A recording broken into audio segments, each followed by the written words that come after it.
È un esempio che di quando c'è la volontà non ci sono sfide impossibili. Con queste parole stamane il sindaco di Castelfranco Stefano Marcone ha salutato Janusz River, il ciclista russo ottantenne che da 20 anni gira il mondo in sella alla sua bicicletta. Idea la sua nata nel 99, quando decise di girare i vari continenti, ma nel modo che nessuno aveva ancora fatto, ovvero in sella alla bici.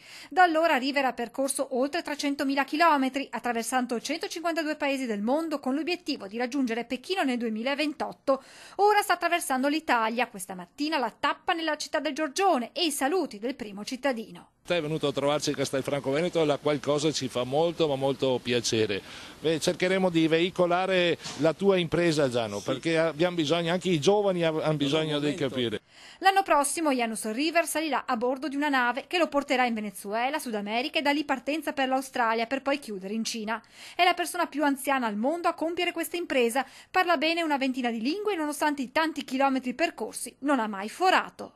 Complimenti ancora, grazie signor Sindaco, grazie. A te grazie. E buon viaggio. Sì, non c'è problema, Okay. sono in buone mani adesso.